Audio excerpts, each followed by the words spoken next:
รู้จักแสวงเสวยสละแบบนี้แสวงเสวยสละสละ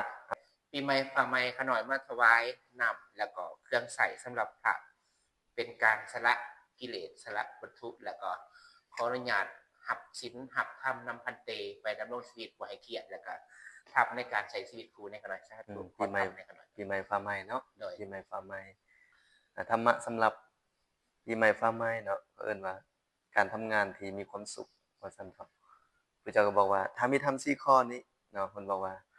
จะเป็นการที่เฮาใช้ชีวิตแบบเป็นฆราวาสสันเลิศเลยเนาะก็คือคารวะสันเลิศเป็นฆราวาสสันเลิศโดยคือมันเป็นญาติโยมอยู่แต่ว่ามันบ่แม่นญาติโยมทั่วไปอะนะโดยมันเป็นญาติโยมที่ประเสริฐหมายว่าเขาอยู่ทั้งโลกแต่ว่าแต่ว่าให้เป็นประเสริฐเป็นคารวะที่ประเสริฐถูกต้องโดยเป็นผู้ที่ประเสริฐว่าซั่นเถาะมี4ข้อชื่อบ่ยากเนาะ หนึ่ง1ก็คือพยายามหาทรัพย์โดยสุจริตหรือหาทรัพย์โดยธรรม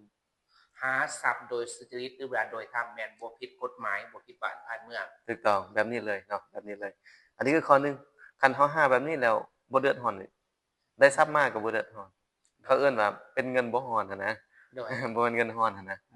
บ่ภาวะพะวงแม่นถูกต้องบ่ได้ย้านผู้ใดมาคุกมาจับถูกต้องโดยเงินที่ได้มาก็บ่ต้องย้านว่าจะถูกไฟไหม้จะถูกน้ำท่วมจะถูกโจรปล้นบ่ต้องย้านโดยเพราะมันหาทรัพย์โดยธรรมโดยอันนี้ข้อหนึ่งที่เฮ็ดให้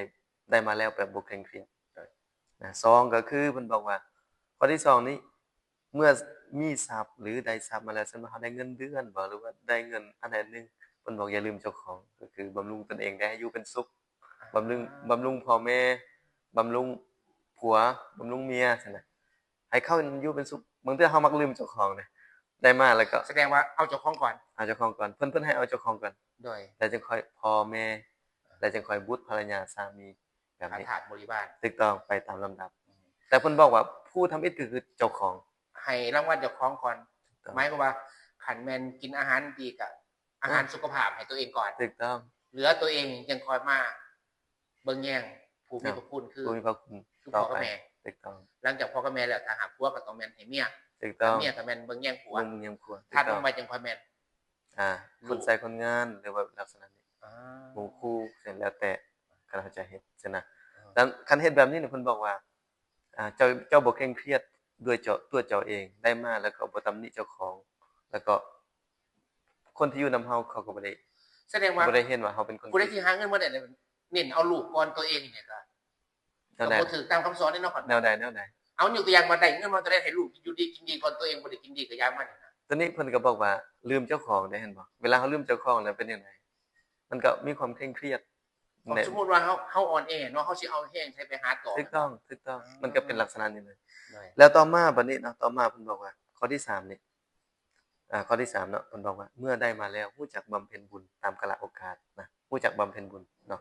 รู้จักเอิ้นว่าจาคะเสียสละแบบนี้แบบมาเฮ็ดมื้อนี้สำหรับมาถวายน้ำอันนี้เป็นการที่เขาได้ทรัพย์มาแล้วรู้จักแบ่งปันได้มาแล้วรู้จักแบ่งปันเพิ่นจะบอกว่าแสวงเสวยแล้วก็สละ แสวงแม่นหาทรัพย์แม่นเสเสวยวยแม่นบริโภคได้มาแล้วแม่นบริโภคถูกต้องแล้วก็ตุสะนี่ก็รู้จักสละสละอ๋อแสวงเสวยสละนะรู้จักแสวงเสวยสละแบบนี้แสวงเสวยสละโอเคจะมีความสุขที่สุดแล้วเฮาสิบ่เครียดเนาะถูกต้องบ่เครียดเพราะแน่นอนว่าคันเฮายึดมันหลายก่อนไปหลายน่ะ